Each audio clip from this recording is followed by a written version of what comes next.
Hello, and welcome to Staying Strong for Marriages. Thanks for stopping by. Strong for Marriages, great to have you. Hey, look, we're going to be looking at John the Baptist today. It's something that I've not covered specifically in relation to why was John the Baptist taking these massive risks, publicly speaking out against marriages of very, powerful people. I'm not sure Herod Antipas, who we're going to be looking at, was like a regional governor or something, appointed probably by the Romans. Yeah, they were occupying force at that time. So why say that? And I felt some confirmation because, I'll tell you one story, but one thing I can say is I just got an email from somebody in the community that said, they'd had been dealing with some pushback and also some like courage issues because of how unpopular this whole idea of marriage being for life and remarriage being off the table until a couple is separated by death. So this was apparently we're going to try to dig out what we can from this John the Baptist story. All right, here we go. This is going to get like a little bit, start easy, and then we're going to look at some Old Testament passages and try to put our heads together. So I wrote in a Gemini, regarding John the Baptist, he was beheaded for claiming the marriage of two people wasn't valid. Who are these people, and what did John claim was the problem? So basically the two people were Herod Antipas and his wife, or he was married to Herodias. All right, what was the problem? John claimed that it was not lawful. And we get 3 bullet points on that. Essentially, I'm going to try to figure out what was the problem. It's something about he was married to his half-brother, this says. So like he married his half-brother's wife, And so it's like, is the problem because of the brother thing? First of all, I guess we should say what's a half-brother. All right, so first of all, like, what's a half-brother? Let's just like figure that out real quick. Probably the easiest example would be like, let's say that there was a man and a woman, they got married. So let's say John and Jane, and they have a son. Let's just say his name is Peter. Let's say John dies. Jane marries a new man and has another son. So now she has Peter and let's say Peter and Paul. All right. So Paul is a half-brother of Peter. Half-brother in the sense that they have like bloodlines in common of like 50% basically through the mother. Right. But they have different fathers. So that's the easiest way you could do a half-brother example. Yeah. Not everyone has come across this or has had this experience. You could also get it through an affair. You could get a half-brother through an affair. You could get a half-brother through like any, a divorce situation as well. So we don't know, how it came to be that Herod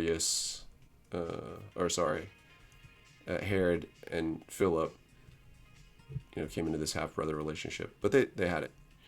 So John's saying, it's not lawful for you to have your brother's wife. So he kind of drops the half-brother and he just says your brother's wife. All right, well, what is the problem with that? Well, it gives us these 2 references from Leviticus. One is coming from chapter 18, and the second is coming from chapter 20. So I will look at those here in just a second. But what it basically tells us about those passages is it says it forbade such a marriage, especially while the brother was still living. Especially while the brother was still living. So let's just zoom out. What do we know? Let's pick the low-hanging fruit. We know that when the law was given to Moses, that in the 10 Commandments, it's told in very black, white terms, thou shalt not commit adultery. Okay, so we can keep that in our minds and say, what is going on here? Is it was there a divorce? So Herodias' first husband, Philip, did she divorce him? Or did they divorce?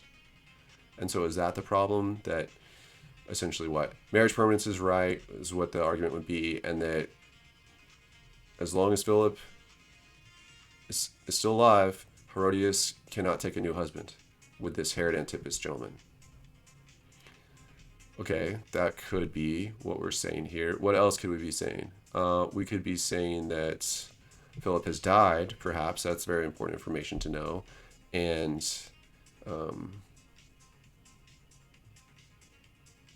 So is it the situation that, let's assume for a second that Philip had died? Is Herodias then not allowed under any circumstances to marry like her former spouse's brother? She's a widow. She's allowed to remarry. Is there something that says she can't marry the brother of her first husband? We're going to check into that.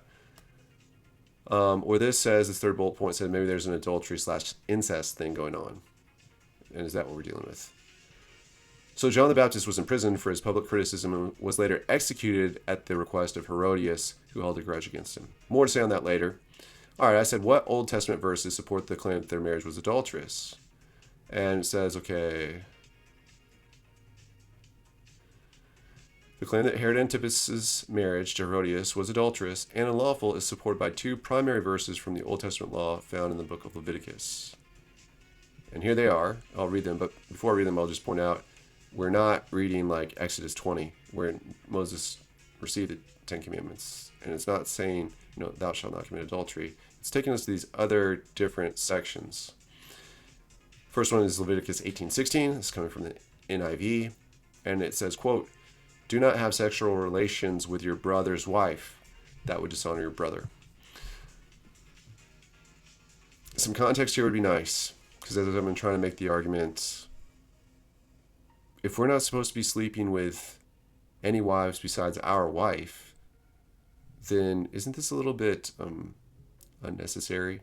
Like, is this just like extra added advice? Like, hey, this is an especially bad idea if you do it to your own sibling. Is that the point of this verse? I don't think so.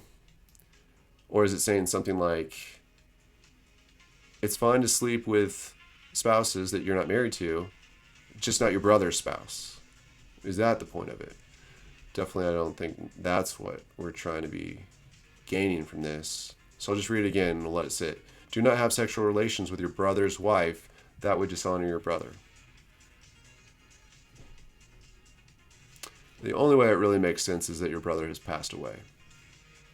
Right? I can't think of any circumstance where your brother's still alive and all of the scenarios of having sex with your brother's wife is not already covered under the thou shalt not commit adultery. This must be talking about your brother has passed away.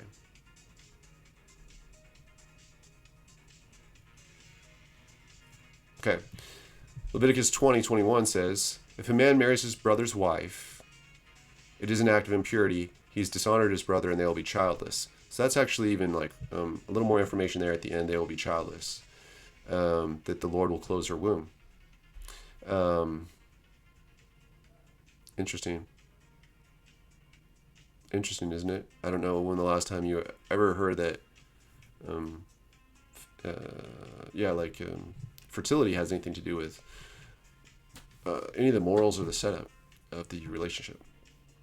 I did hear that story actually quite recently, but I'm going to try not to go out on a rabbit trail. All right, so again, don't marry your brother's wife.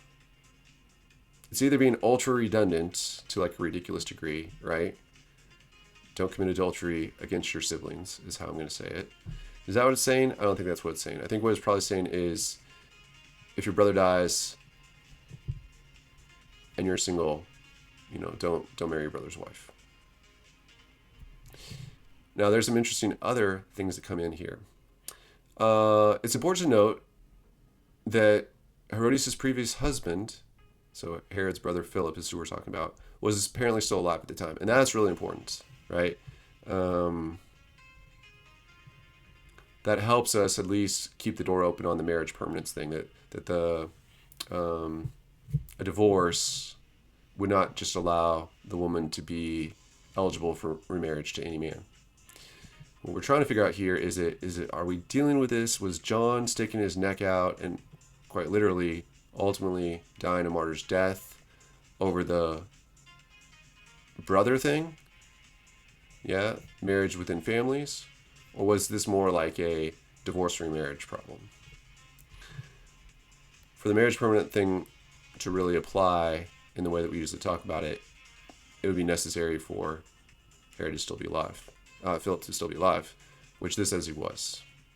And I'll give you some more information on why we think that he was still alive at the time. And that their marriage had produced a daughter. All right, now this is important because basically it sounds like Herodias and Philip did have a child, were married, did have a child, did have a daughter. We don't have any mention of a son, and that's going to play a big factor in this next part, something that I'd never heard about. It's called the Levirate marriage. Okay, what is that? I don't know. Found in Deuteronomy 25, 5 through 10.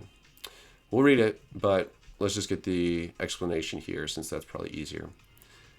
This Levirate marriage found in Deuteronomy 25, 5 through 10, it actually requires a brother to marry his brother's widow.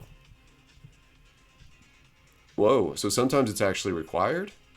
We just read a couple verses, it's like, don't marry your brother's wife. And I'm thinking it only really makes sense if we're saying don't marry your late or your deceased brother's wife, in air quotes, but really his widow. But here it sounds like there are certain times when you were required to marry your brother's wife. And here's the situation. Which requires a brother to marry his brother's widow only if the deceased brother had died without a son in order to carry out his name. Interesting. Something about it's important to carry out the name of my brother who's died.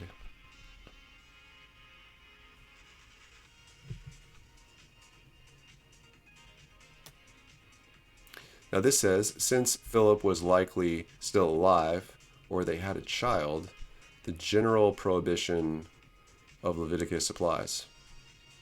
The general prohibition. Ooh.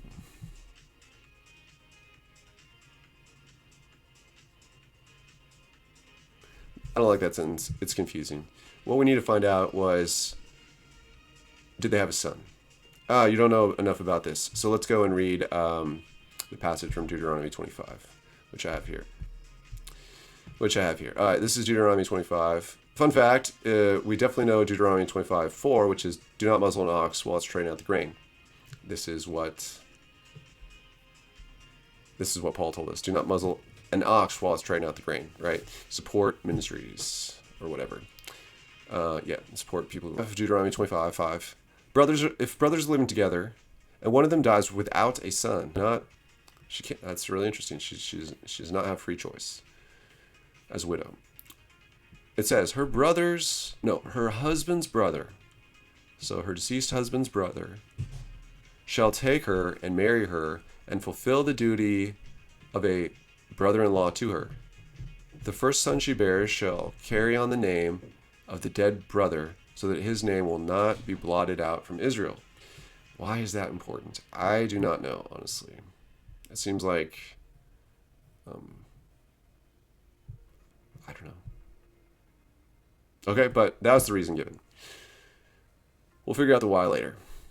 Apparently it's important to carry on the names of people in the country. And so in some circumstances, we'll just keep reading.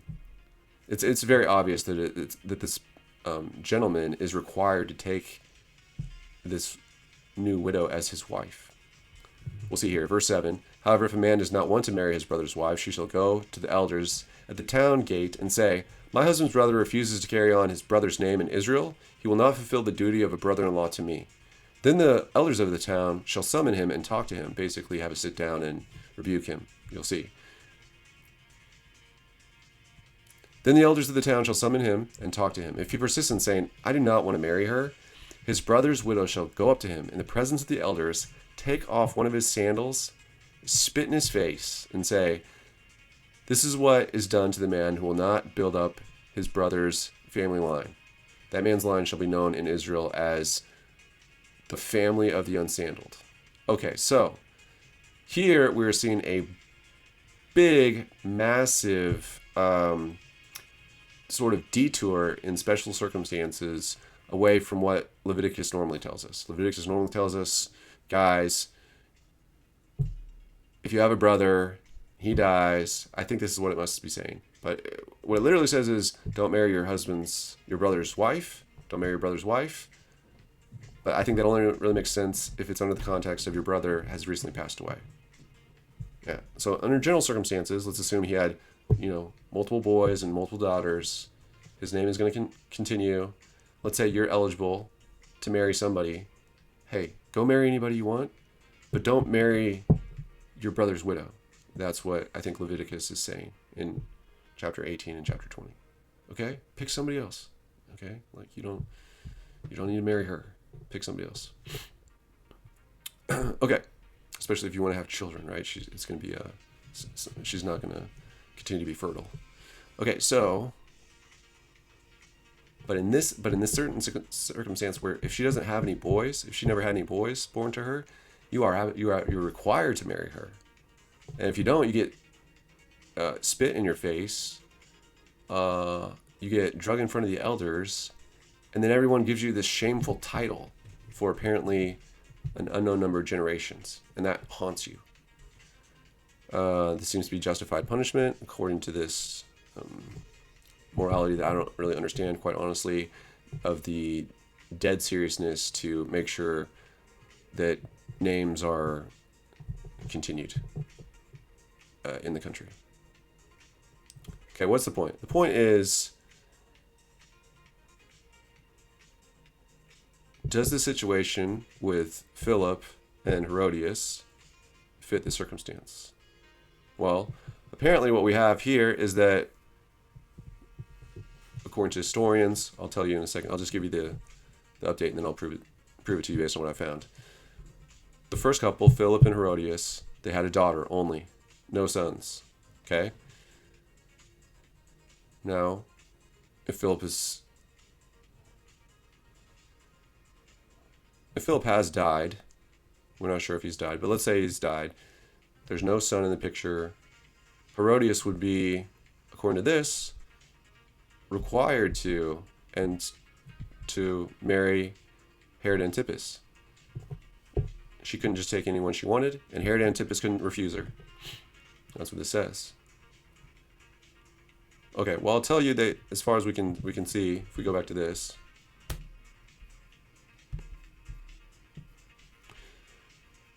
they only had a daughter. So they would have been eligible for this levirate marriage.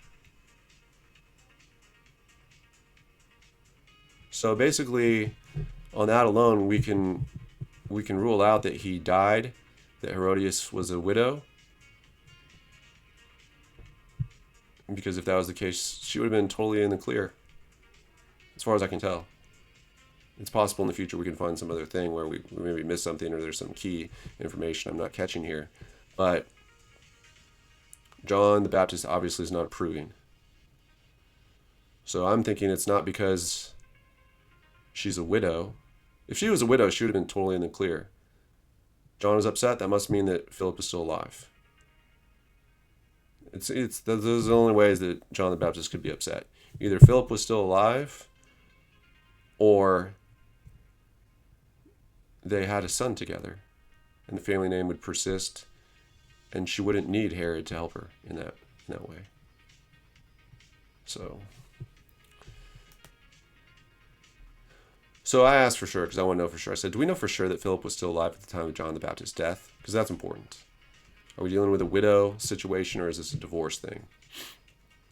And so we have something from Josephus. Actually, this name will come up a lot in some stuff like Lee Strobel and like the Case for Christ and the Case for Faith, and some of these people that try to do this apologetic work. Yeah, they love Josephus because he was apparently a Roman historian. And so he wasn't an insider, he was an outsider, but he basically did like sociological or historical work on the Jews. And so people generally seem to take him as being an unbiased source of information, as well as like he seemed to have written quite a large volume of information about what was going on. Here's what we have. Based on historical sources outside of the Bible, there is a strong consensus that Herodias' first husband, Herod Philip, we've just been calling him Philip, was still alive. When she divorced him, okay, so there's the divorce, and married his half-brother, Herod Antipas, the man John the Baptist rebuked. The Jewish historian Flavius Josephus is the key source of information. His account explicitly states, quote, but Herodias, their sister, was married to Herod. So there's like, I guess, your second testimony. You have the Bible saying that this marriage occurred, and then you have it being supported by this historian. So on those two accounts, we can say these two people were behaving as husband and wife, Herodias and Herod, apparently after a divorce. Let's see what else we can dig out. It says the son of Herod the Great, Philip. Okay, this is about Philip. Philip, he was the son of Herod the Great, after whose birth Herodias took upon her to confound the laws of our country.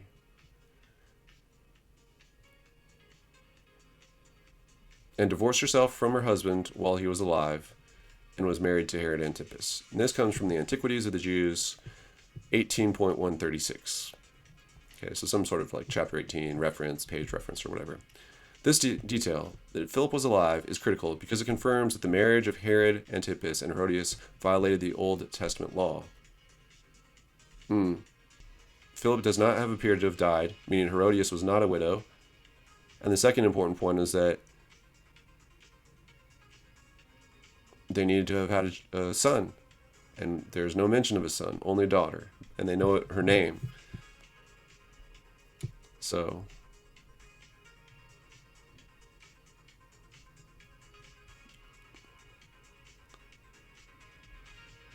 okay. What they're going to say is,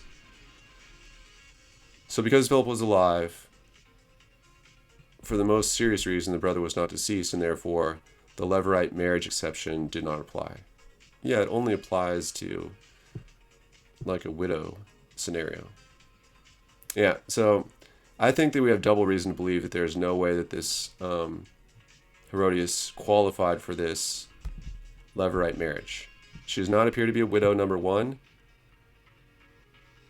Oh, she did need a son though. I just confused myself.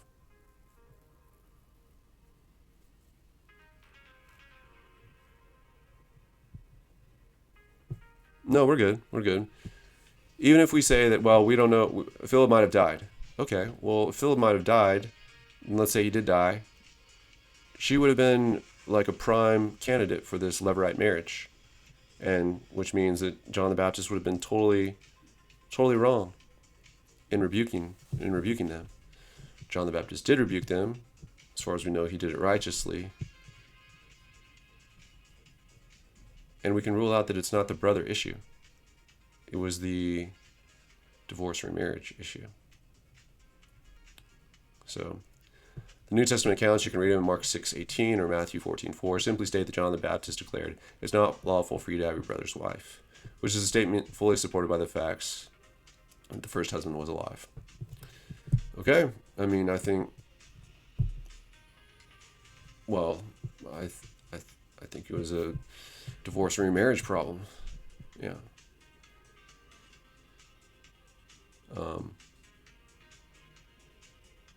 Yeah. If it was a death and remarriage problem, then she would have been totally fine. She didn't have a son. She would have needed a son to carry on Philip's name. She would have done that by marrying her brother, or his brother, I should say. So Herod Antipas would have been the man for the job. And John the Baptist wouldn't have had anything to gripe about or anything to complain about or anything at all. Did I miss something?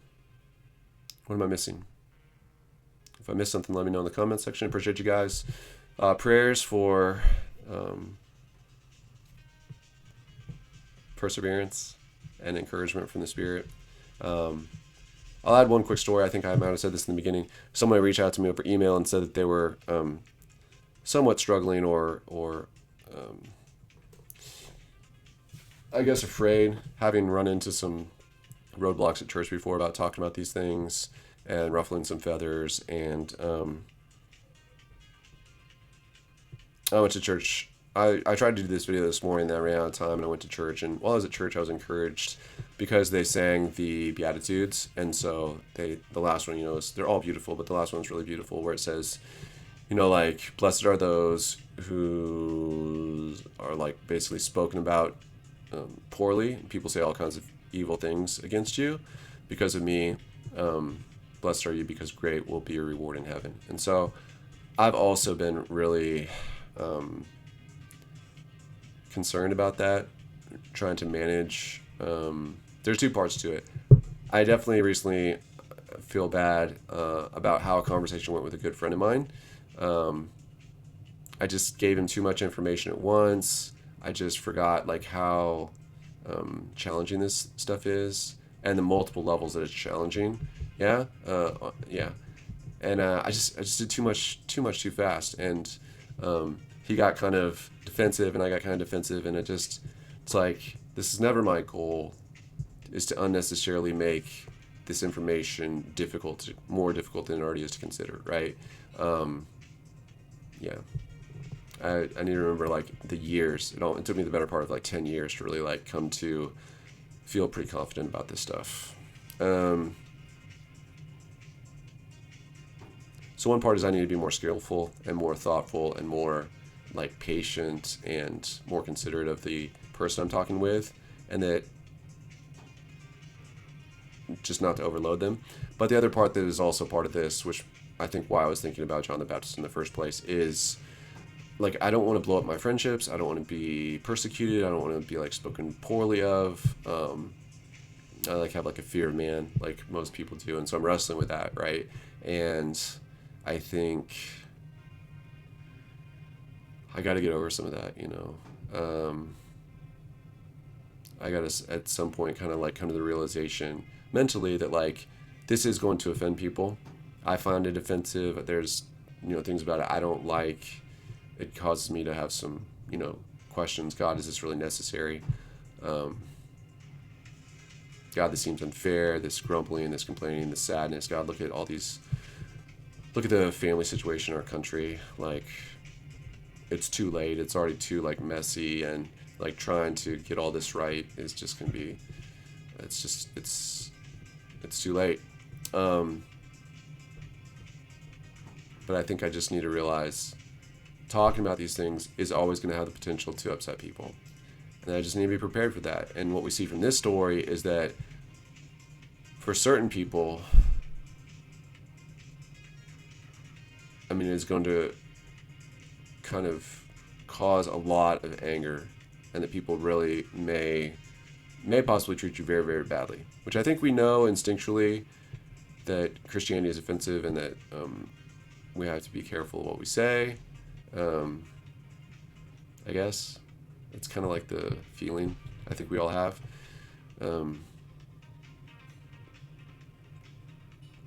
But the persecution is real. The people, some of the things that Christ said is very like non-traditional, not accepted. And if you get beyond Jesus, God loves you, and, you know, gave you this unbelievable gift, and you get past that and you get into, you know, it comes with standards and morals and rules and ways of living and things that you can and can't do. Once you're starting to get into that with people, it could get ugly. Yeah. Okay. So long story short, I struggle with fear. I'm trying to manage these relationships. God is growing me. If you feel the same way, I know many of you do. You don't know how to talk about this. You're not trying to police everybody. You don't want to police everybody or any of that stuff. But you do need to tell the truth and stand up for what's right. So hopefully this can help a lot of people. And we'll continue to think about it. Thanks so much. They'll be in the show notes. Some general information. They'll be giving opportunities if you'd like to donate to support this ministry. I always invite people to do interviews if you'd like. It can be camera on or camera off, depending upon what you like. I'm not really interested in all the dirty laundry of what happened in your past. I'd really rather not know all that stuff. I definitely want to make sure, as always, we always talk about our spouses with respect and we protect their dignity. But I think that also leaves us room to still talk about what have we learned, what has been the process like of how have you learned to forgive, how have you learned to remain steadfast, how have you not been overcome by like grief or hopelessness, or just feeling like God is, maybe all kinds of feelings, maybe like God has abandoned you, or self-forgiveness struggles, could be any kind of thing, but essentially what's working well for you as a person trying to follow Christ in a very imperfect scenario for the time being. How are you keeping your head above water, etc. Love to talk to you. You can reach out, Staying Strong for Marriages, and Gmail is the handle. So it would be at Gmail. Okay, you can reach me there. We could do a Zoom Thank you. Bye.